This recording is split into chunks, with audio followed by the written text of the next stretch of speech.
barumsa dhaburraa riqoo alaamaa sabirraa natti aaru yoo jiraate I'm so sorry dhiifama yaa'u kana rabsimootu no problem ani sin gaafadhu rabbi sin gaafatu waan ta'eef nuti kaayyoo qabsoomnuuftu jira kaayyoon keenya sun mootu gaafa galmaan geenne በቃ ዛት አለቀ ጮጋራ ትግሬን ቀቡ ዶክተር ከወጋ እድሜው ፍጉቱ ገዶ ነመት ቀበቱ ምናምን ከነመት አሩት ይገለ ነመዳላ ጉቱ ዋባለሰ ስራ ላይ ነበርነኛ ለስራ ነበርን ስራ ላይ ነበርነ በአማርኛ ዳላጋፍ ነመዳላ ጉቱ ዩ ዋባለሰ ደጎጎሪ ሃታ ከነከተ ጀቾታ ዶክተር ከሰዮ ጅራተ ነሞን አከፋላት ወተዩ ጀታን ሶሪ ብለናል ለማንኛውም ሁሉም ተከሰሩ ዱጋረቢት ጋላቶማ ጀቼ ትሪትን ኢብሱ ቀቡ ጆሌ ባየ ወራ ከማላን ጅራ ከና ወራ አከ ዋካንዳ ወራ አከ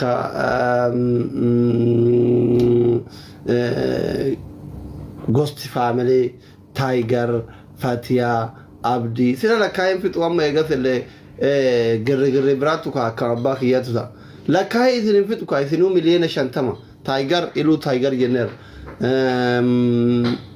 ara baay'ee rabbi sodaadha eenyuufa baay'eedha isin lakkaayamtanii dhumtan koppiliinkii godhaa malee koppiliinkii godhaa so kanaaf thank you halkan guutuu warri waan qabdaniin taabtaabiin mallaqaan leencan tiktok universitiin waan hundaan karaa akkaawunti baankitiin amma ijoollee shamarraniifaa wallahi karaa akkaawuntii kana hundi keessan ummata keessan bira dhaabbataa turtan obboleessa keessan raachuu bira dhaabbatan hundumti keessan galatooma guyyaa kaleessa dadhabbii guddaa isin dadhabdan hundi keessanu thank you so much warri moo risiitii hin ergin naaf ergaa warri akkaawuntiin fudhatin deemaa feesbuukii jalaa fudhadhaa hundi keessan warri maqaa yaaminis warri maqaa yaamis hundi keessan galatooma seenaako ما عرفت ميت عرفت وطي وط تعالي قط سينا نفتح عربي تتة سينا قرسي بدو إذن تجيب يلا لا بدوكا أين أقوله فتح عربي تتة كروما سينا قرسي فتو فينا ما لانجرا thank you كنا هرقته وفتح عربا سينا قرسي فتشو فيتي سيناني قرسي فتة umanni booda suuraa kee galabatte siragga qabar umanni haadha abbaati ta'uun ummata hizbi maraatu irraa dhalatte uffata haaraa bitatte kuno uffata mana keessa yalla koofii afoonne itti dira ispoortii deemaa jirti deemtu booda arba'ii wajji deemnu eessa jireenu baqattoonni kaayiroo mee warri seenaa affeertan booda gabbaatanii kot ايه ده نبود ايه ده باينه اصلا متداول تاين والله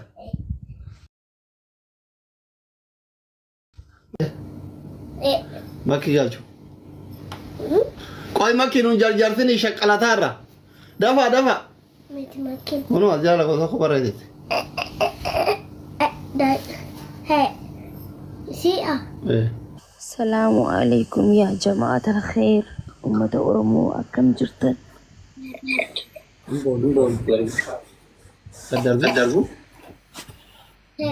أسعد ناتي كيسي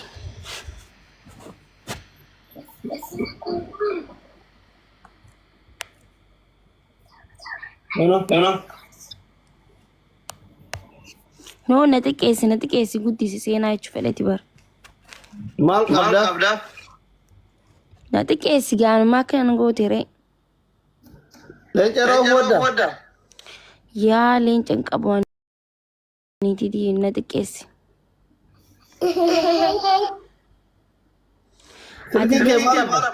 قاستي دي لك أنا مالي بنتي سلكين كي مارب سلكين تيامو أما ربشو جرا دورا مالغوت هما نقول سينا ميخوس لا وفتحارا وفتحارا لين قد سينا تنقافا كقلبت أن خوف لي نبيتا نقوف لي والله يستيقظ قلبتمتو اسكي رشوتون تنقول ديك زي سي قلبتن اخو والله يقول انا عارف ما جتر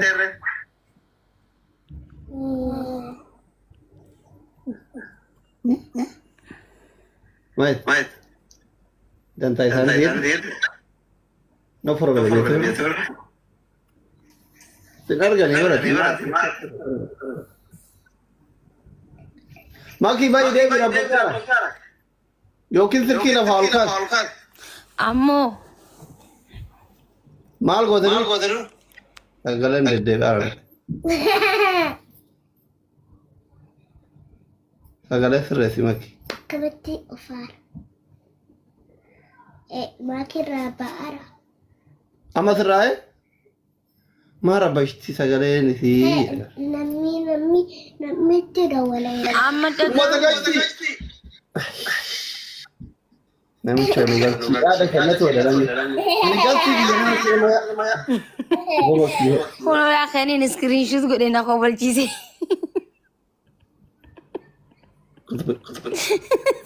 bugatena makin gas gara gas itu bas تبودادي سينجر قلتي واي بيسنتي makin gas gara gas itu labi sender gitu malif gas gara gas atati anjarti ti invite gore yo jarti ti yo jase yo nuti ko sena famous ihati sena famous iyada kennacho barbanne hara sena me yada kennada السلام عليكم alaikum salam جرتو دكتور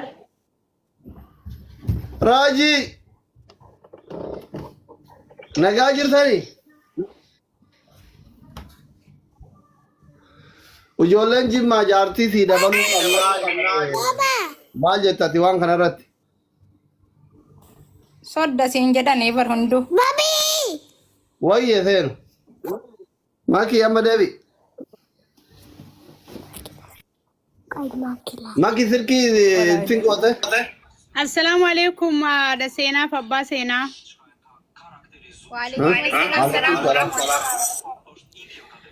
أكم جرتا ده سينا بريدو ثانية فيادا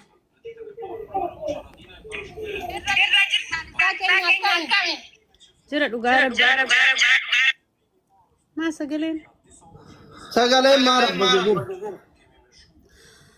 هذا سينا بجرا دكتور أصلي أكم جرتا naga ya garu ujolen sanyi maki yarti takki taate adi sodake najaba lama gorachu qabda jajani ne wa karati dara kenna akar قوي واسيتي ما يا أصلي ميرا كيسا قلتي أنا قدر بوديم تواي هذا سينا خلنا ندب بسنة يعني سؤال سينا ما فين دب بداكم جت دكتور خيني خبر جم Baik.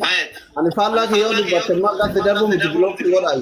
Ba na jala da garo ka da wala. waye hada sena kana kai sanangalci ne namni bra ya da kan na to mu mol sene ftu badde ga bo kan ga tati Dubat. aye wato ko sitima naga din busina nga ya da khifta dogo ya to ko naga buste ko mira kai sagale Daga ta ya da ti ba ga sa kan ta ga na ba shanana. ya da miti bashan nanuma ati ede yorona ni arara bu somali fi ya kisiti subisabul tinanja tega na gusra fi aman riba kai Jama ci da ta ga ya.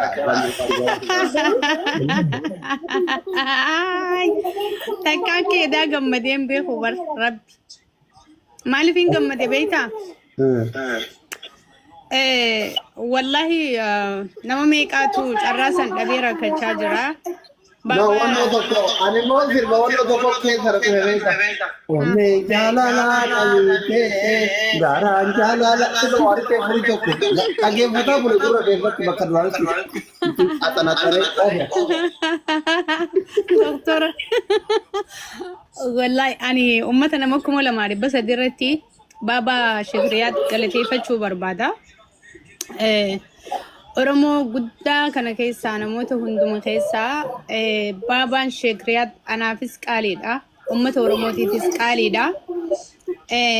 Rabbiin addunyaa kiraa waan inni qubatu ummata sagaleen nafraa jiru jala kana warri ala jirtan qoyme sagaleen keenya ni geejjiban ni jira hin dubbatin qoy sagaleen nafraa hin deddeebi'amu hin jiru hin jira sagaleen nafraa dhageettani wallahi hundi isaa sagalee yaa jira doktor ni jira ayye miyuu sirraa godhaa gabaaf siyaasa taatee baqqaayee oromoo koo hunda keessan isin jaaladhaa isinin kabajaa yeroo tokko kabajaa wajjin baabaa riyaat galateeffachuu barbaada dhugaa rabbii maqaa uummata oromootiin haa galatoomu baabaa riyaatiin haa galatoomu soo kanaaf hunduma keessan big respect sin jechuu barbaada gaddarbaa namaa wal darbaa rabbii caalaa jaanii oromoon gaafaanii waan kana yaa gaafa sanii oromoon hundi akka addaa tokko ilaalee dubbachaa ture doktora qubaanaa saawwa jalqabee doktora nama jalqabne fakkaata rabbii jai akka namoo akka warra asida kiyyaa tokko hin ta'in hedduu nama asidaan baay'eedha asidoonni kiyya mataa dho'ifatanii akkasitti ija guduunfatan natti beektaa ija guduunfatanii ati namaan miidiyaa kanarraa qabu obboleessa gaarii fi cimaa namaa yeroo hundatti boonu nama harkin qabneef hin goggoone asli kanaafi ummata kiyya oromoo warra nama uffattan hunda gaafa san dhiifama isiniin jechuu barbaada hunduma keessanuu maaliif ni beeytanii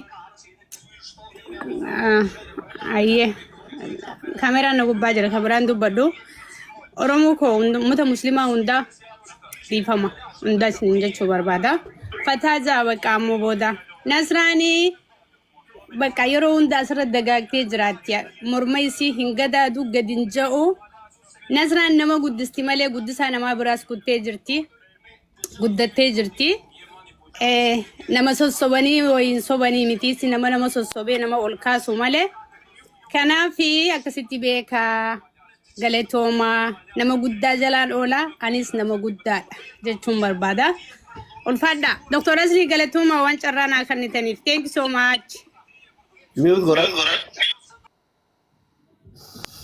subhanallah thank you baga gamade nasratenya yao nusi gamada bulle ummata dhugaa rabbi ijoollee kenna ijoolleen oromoo kun hundi keessanuu galatoomaa baay'een waliin dadhabdanii baay'ee hin dadhabsiifne walumaaf wal dadhabsiifna waan ta'eef oromaaf walillee argina yaw takka bakka nu isinitti isin waamne irraa haftaniin beeytani dhugaa rabbi galatoomaa big respect ani jecha ittiin isin ibsu hin qabu wallaalummaa kenna biyya jirruun uffataan biyya jirruun argaa kennan waan akkasitti osoo nu madaalin bakka isin nu yaamtan isin yaamnu hundatti dhuftanii nu bira dhaabbattan rabbi mataa keessan olaa qabu thank you so much wallahi jecha ittiin isin ibsu qabu ummata qaaleef gaarii hundumti keessanuu thank you galatoomaa bitadheera raajii yaada qabdani asli ani waa dubbadhu galatoomii kurraajiidha wooma tokko jechuuf hin ol dhufe yeroo baay'ee oromoon gaafuma waa balleessinu wal qeeqna wal arrabsina malee gaafa waa hojjennu gatii waliif hin kenninu kaleessa qabsoo qawween kitillitti kaffalame yookiin dabballeen kumnitti bobba'ee gochuun dandeenye gootani waan ta'eef an akka ilma oromoo tokkootti hunda keessanuu galateeffachuu barbaadeeni otuu geemiin kun hin jalqabamiin dura wanta nu gidduu deemaa ture argitaniittu baay'inni keenya kun nama baay'ee rifachiisa akka tasaan kaleessa ruumii warra afaan amaaraa tokkotti na yaamanii 100,300 laalaa turee isin PPs taatanii abaos taatanii wobos taatanii abbaa barbaadan taatanii akka oromootti tokko taatanii jedhaniitu warri abashaa baay'ee na'aniitu galgalaan raasaa turre ijoon dubbii ani kaasuu barbaade amantii barbaanne isaa hordofnu bakka barbaannetti isaa dhalannu siyaasa barbaanne isaa hordofnu akka oromootti beelaa jirraa akka oromoottis du'aa jirraa akka oromootti falmachuutu nurraa eegama kanaaf isin immoo kaleessa geemis saksasii gootanii gargaarsa uummata keenya beelees walqixxee gootanii kana caalu qabsoon hin jiru. Qabsoon qawwee baachuu qofaa miti. Kanaaf isin hunduu qooda qabdu. Asliinis Makkeenis namni hundumtuu Mubaarak namooti yeroo baay'ee yeroo isin gaarii hojjettani waan jedhani gaafa namni waa balleessa isheetuma kutee poosti godhaa oolaa waan guddaa hojjetta waan ta'eef an akka Oromoo tokkootti isinitti booneera. Baay'ee waan akkasii kanatti fufuu qabdu. Garaagarummaan keenya dhiphatee tokkummaa keenya kana humna godhannee nu warra ofirraa itti sotuun taane warra kaaniinu wanto godhu ta'uu qabna. Akkasitti teamworkiin jiraachuu qaba isin gidduuttis. Gaafa taphattan gaafa maal jettanis namni hundumtuu wal bira dhaabbannee dhufnee waan dandeenyuun uummata keenyas gargaara. Bohaartii soo ta'e waan hundumaafuu wal duukaa jirra. Akkasitti jabaadhaa waan gaarii hojjettanii horaa bulaa deebanaa jechuudhumaaf inni ol. Silkiin na darbe. Yaadaan wal bira dhaabate hundumtuu guddoo galatoomaan jedhaa. Galatoomi Aslii jabaadhu. Galatoomi raajii kiyya galatoomi. Caalaan beeynu nama guddaadha. Maaliif guyyaa tokko miidiyaa wannoo kanarratti nu affeerre ayyee dhiif. Urjisha mirti lij. Asli akkam Zeennesh jirtan? baakki. Allesh. Min jira alhamdulillah. Nafasin hundinuu nagaa. Jirra urjiyyee kam jirta bareeddu? Nagaa. Jabduun talaa. Anillee galatoomaa jechumaafin seene waan halee gootan dhugaa isin booneetiin jira. Isin hundinuu namni achirra hirmaate giiftiinis ta'u gargaarsa godhuuf manaas bantanii ummata gootan hunda dhugaa hedduun isin gammadee jabaadhaa. Takkummaa keenya halee hedduu akkaan daranitti isin boonu akkaan isin gargaaru akkaan isin cinaa dhaabbadhaanillee nagootan galatoomaa jechuu fi lammeessaa demoo jaartii lammeessaan fuudhuu barbaadaa jettee odeessaallee to'affeessaallee Namada fuudhuu barbaadan jenne ijoollee sanyii mootittuu ati takkitti kana dhaabbatuun qabdu baay'ee si jaalanneerraa lammeeffadhuu naan jedhan. Ani immoo lafa bunaa naa kennaa jedheen lakkin ta'u jaartii si dabaluu qabna kana ijoollee jimmaattu jedhe lakki. Anna kakkainaa booda jaartii booksii mana keessa nama irraa bahe kaameraa jazba. Kaameraa jarbaa በጣም ኃይለኛ ናት ልጅቷ.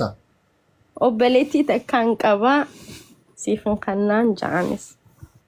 Maal taarafeen? Balaan lubbuu takka urjii. Maal jechuun? An kana keessa dhaggeeffachuu hin danda'u doktora keenya gadiin bu'aa. Yeroo gaarii qabaadhaa jabaadhaa hundi keessanii. Asli wanti edaa bakka keessan si mari'achiisa. Uummata koo yeroo gaarii qabaadhaa. Boqonnaa kiyyaa dhume asli. The time is gold. Nasra duraan saa jedhamee afur asirraa caffartu kunoo jiruun biyya faranjii akkatti koloneeffatte. Ani yeroo tokko baguma Oromootiin ispoonsara naa godhuu didde jira bara kun akkatti rakkatan amma tolchaan badee haftaamuun badee abdiin kaameraamaaniin OMN ijoolleen OMN hundi isii hin jirtu itti bilbiltuun argattu. Ani Oromoon akka ofiititti namii dhufi nagayaan Atis kanuma seega. Malan yoom Oromoo ta'ee ispoonsara naa godhan hiree ani Chaayinaadhaaf firan qabu biyya faranjiitti saban qabu ko ani ko bilaashummaa asitti suuraan kiyyaaf ilmoo kiyyaa gaddeebee raggaxama malee ko uma keessa lakkoofsa Oromoo miliyoona 50-70 san keessa hin jiru bara. Mubaarak naga shedheesi kadhataa ragajjallaati. Mee Mubaarak. Lala isaa mitiris maqaa isaatiin kijiba maqaa isaatiin baname malee. Xaafee kidha kan Mubaarak onno 39 qaba. Enu kan dubbatin mucattii miskiina tana mana madaam geettee kaleessa darbite bannaat shenee qoonjoo dubbadhume maal si gargaaru jaarsuma qabda jaalallee qabda leencuma kaleessa maalin si kafallu rabbi jedhi ganni dubbadhu ine ennaat mana madaam teettee leenca darbaa o. Salaam alaikum warahmatullahi wabarakatuh. Ikin damar mufti mire doctor mira keessa galli warolla. Ikin damar Leencuun amma miira keessa galuun imma miira keessa nama galcha. Leenca keessan Oromoo maaliin kafaluu abbaa manaa qabda jaalallee qabda minni maal si ajajamnu jedhaa jiramu. dubbadhu yaada qabu hundumaa walitti qabu. Wannan jechuu barbaade wanni ani kennet jechuudha saba kiyyaa fi deebi'ee mootu ani nama rakkate keessa nama baay'ee rakkina cimaa keessa jiru wallahi nama yani bakka miidiyaa irratti taphatu nama immoo keessa kiyya madaate jechuudha. Ani miidiyaa kana irratti siin dhufaa namni sina beekaani kolfani taphadha garuu wanni an namatti hin himantiin jira. Wanni ani himatin jechuudha haati tiyya harmeen na deette ji'a sadii man hidhaa keessa jirti obboleeyyan tiyya lama qofa qaba. Lamaan an qabullee man hidha jirti hundi isaanii beeksisni kiyya manni abbaan kiyya waggaa tana gara fuula rabbii deemanii odoo gadda abbaa kiyyaatti irra jiru beeksisni kennu hundi akka jiru man hidha jiranii. Ani mootu kala sadaqama abbaa kiyyaatti illee jedhee miskiina fi jedhee niyyadhee akka rabbiin isaan illee achi naa baasu haadha tiyya ji'a sadii agarree. Obboleeyyan tiyya mootu dura tana buutee dhabamsiisanii amma immoo bakka isaan jiran argamanii jiranii. Kanuma faaduu ayina godhanii jedheetuma kenneen dubbannillee anniya makiyaan bakka wannama jedhee kenni malee waan birooti miti waan barbaadu Oromoon hundi du'aa ayina godha obboleeyyan tiyateettus jechuudha haadhumti osoo hidhaanaa baatee barbaada wallaahi kanuma malee waan birooti miti niyyatan illee rabbi siyaata rabbi ammumatti haadha kee hidhaati yaa baasu abbaa kee warjaanotaa siyaa godhu wallaahi waan ati niyyattee miti kaati niyyatin illee rabbi siif haa ta'u rabbi siyaa milkeessu eenyu achirraan kateen usmiyye dafa nama taraa gadhiisani. Sagalee kiyya jira doktor. Gumaan jedhe. Ayyee galatooma hundi keessanuu doktor Asli ati duraan dursa hedduu galatoomi maaliif yoo jette qarqaarsa hawaasa kanaa irratti hedduullee sidduu lamaa ture sababa qarqaarsa kanaatitti namoota hedduun sirra duulanii as sooshaal miidiyaa kanarratti argaa jirra hedduu itti arrabsamaatiin turte.